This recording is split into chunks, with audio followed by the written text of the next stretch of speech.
Siguiendo con nuestro ejemplo de una población de insectos que vive en una hectárea y hemos definido una unidad de muestra de 1 metro cuadrado, entonces tenemos 10.000 posibles unidades de muestra. Otra vez, contar los insectos que hay en las 10.000 unidades de muestras es poco práctico y casi imposible. Entonces recurrimos a tomar un pequeño número de esas 10.000. Por ejemplo, tomamos 10 unidades de muestra y sobre ellas hacemos el conteo de insectos. Este grupo que hemos seleccionado es lo que constituye una muestra, o sea, el conjunto de unidades de muestras seleccionadas a partir de las cuales realizamos la estimación del verdadero tamaño de la población constituye la muestra. En nuestro ejemplo, acabamos de decir que hemos tomado 10 unidades de muestra. Ese número 10 representa el tamaño de la muestra, que es el número de unidades de muestra que componen a una muestra. Entonces, en nuestro ejemplo, el muestreo queda formado por 10 unidades de muestra de 1 metro cuadrado cada una. Para poder evaluar a una población de insectos, entonces, un plan o un programa de muestreo debe incluir los objetivos del programa. Sobre este tópico ya hemos hablado previamente. La definición de la unidad de muestra y de n, o sea, el tamaño de la muestra. Acabamos de hablar en las diapositivas anteriores de este tema. La técnica de muestreo hace referencia al modo o las herramientas con que contamos los insectos dentro de cada unidad de muestra. A este punto en particular lo vamos a desarrollar en otro PowerPoint en esta misma clase que se denomina técnica de muestreo. El tipo de muestreo también lo vamos a desarrollar a continuación. El estado del insecto debe estar expresado claramente en el plan de muestreo, ya que como vimos, a veces el estado del insecto puede ser el adulto, a veces puede ser la larva, y dentro de las larvas hay planes de muestreo que hablan de larvas pequeñas, otros de larvas grandes. Entonces todos estos aspectos deben estar claramente establecidos en el plan. Y obviamente todos los pasos necesarios para obtener la estimación de la población. O sea, todo lo que es el uso de la estadística para obtener el resultado adecuado. Aquí nos vamos a salir un poco de la teoría de muestreo para definir un aspecto auxiliar, equipamiento auxiliar, que puede ser de suma importancia en la calidad de los resultados que obtengamos en nuestra actividad de campo. Este equipamiento auxiliar hace referencia a cosas que hay que tener en cuenta para ir al campo. Por ejemplo, ropa de campo, impermeable, botas, sombrero para protegerse del sol. Importante, recipientes de plástico, frascos, bolsas, etc., porque muchas veces nos encontramos con insectos o con síntomas que no sabemos bien a qué son y necesitamos llevarlos para analizarlos en otro momento. Lupa de mano, cinta métrica, termómetro son materiales muy útiles a la hora de ir al campo.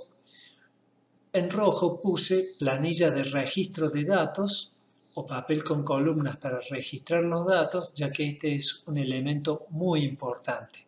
Uno de los errores que se cometen es ir al campo sin saber qué se va a anotar e ir anotando en el momento lo que va apareciendo, lo cual nos hace perder mucho tiempo y mientras vamos anotando eso que va apareciendo, otros insectos se pueden estar escapando de nuestra unidad de muestra.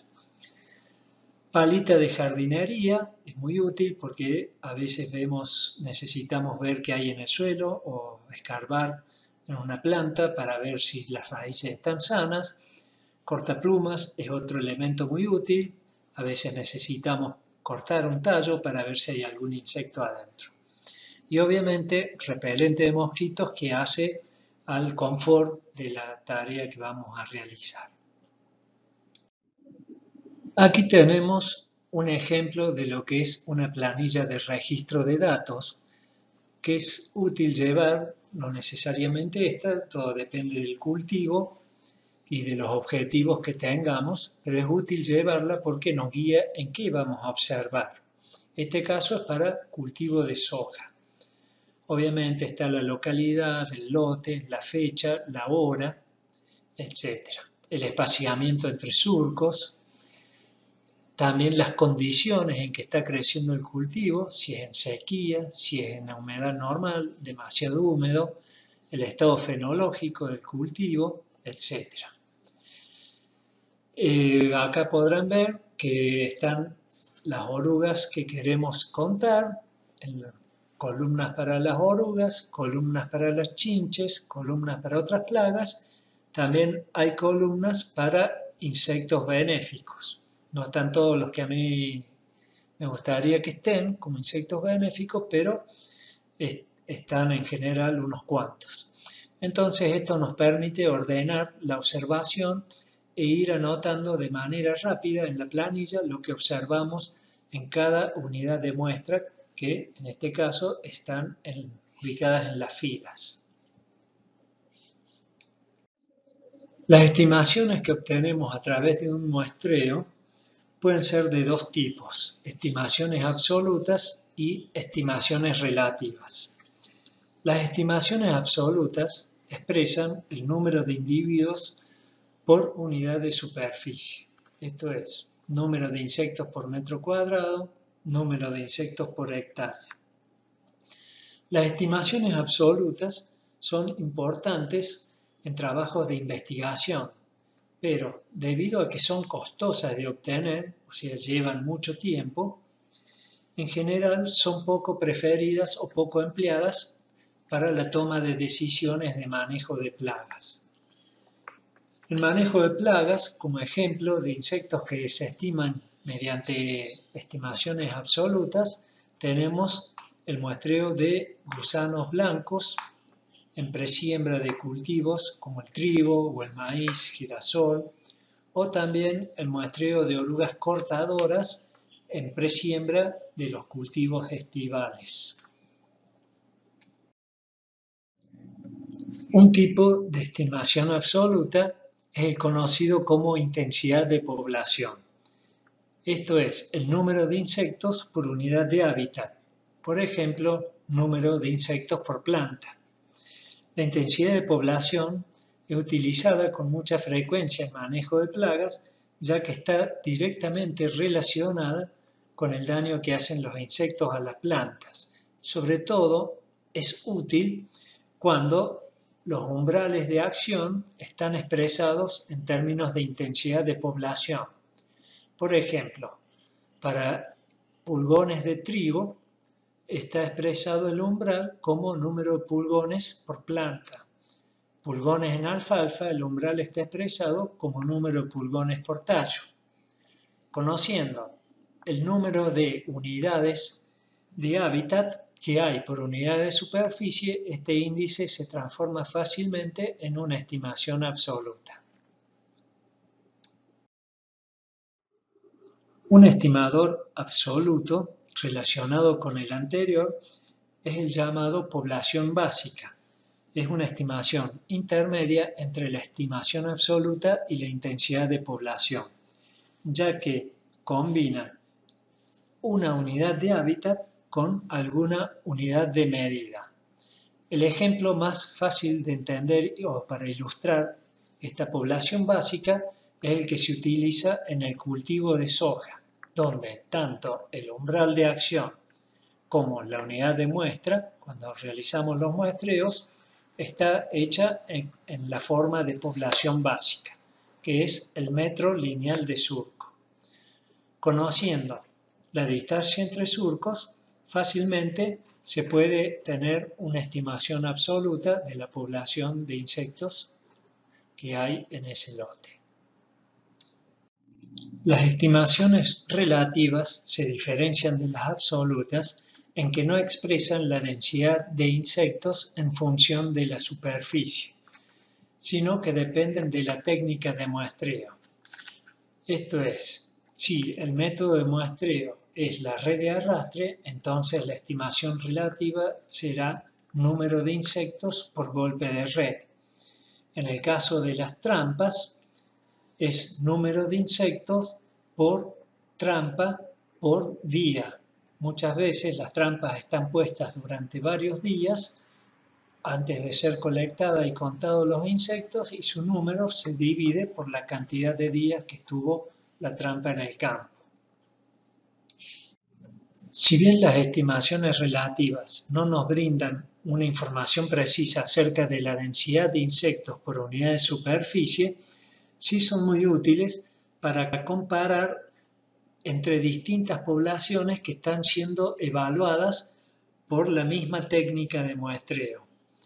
Incluso si el umbral de acción está expresado en términos de estimación relativa, es muy útil para comparar con esa densidad de umbral.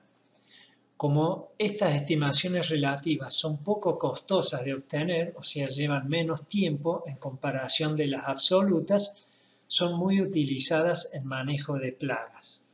Ejemplo, como ya dijimos, en el cultivo de alfalfa, para defoliadora se utiliza la red de arrastre y los umbrales están expresados en número de insectos por golpe de red. El tipo o patrón de muestreo se refiere a la forma de seleccionar las distintas unidades de muestra que nos van a determinar cómo vamos a recorrer o caminar un lote durante el muestreo. De acuerdo a esto, los planes de muestreo se pueden clasificar en aleatorios y sistemáticos.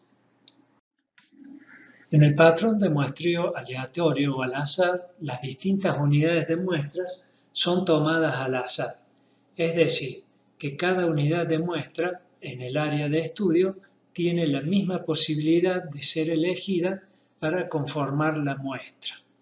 Para lograr esto, podemos proceder de manera práctica de acuerdo de diferentes maneras. Por ejemplo, la opción A es cuadricular el lote, darle un número a cada uno de los cuadrantes y luego tomar números al azar, ya sea con una tabla de números al azar o un programa de computadora.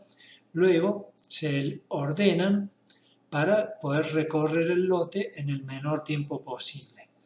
La opción B, similar a la anterior, consiste en organizar el campo según ejes de coordenadas X, Y, y luego se toman pares de números al azar.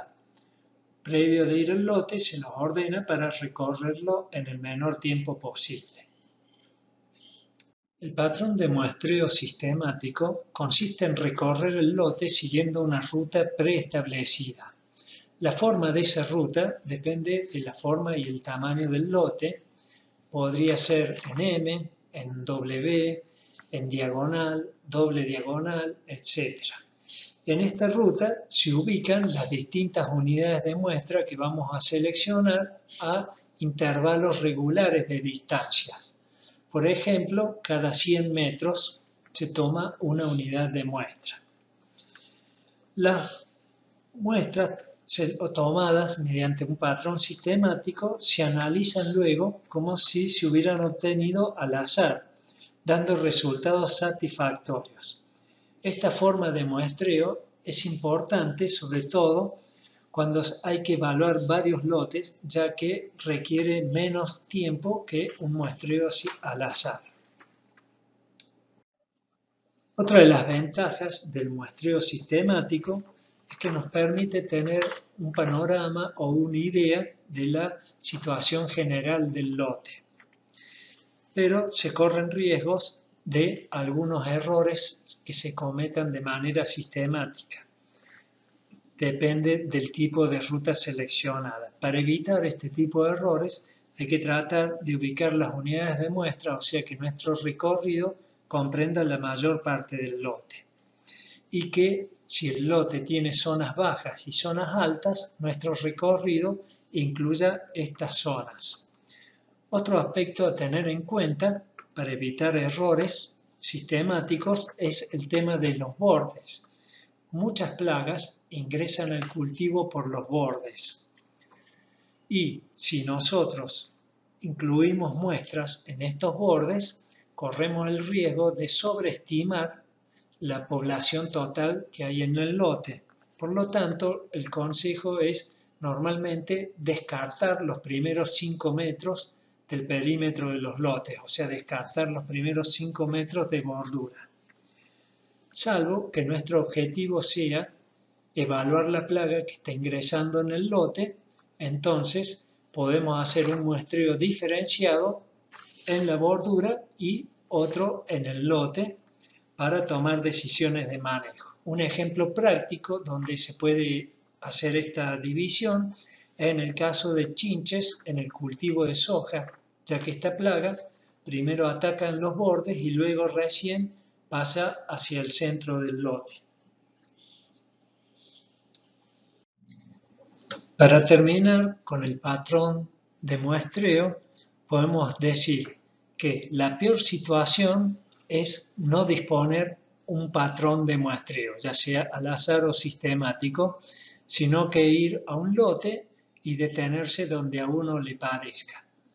Normalmente, cuando nuestra selección de las unidades de muestra depende de la subjetividad sin un plan previo, está estudiado y corroborado que las personas tienden a detenerse siempre en los lugares donde hay daño o donde se ven los insectos.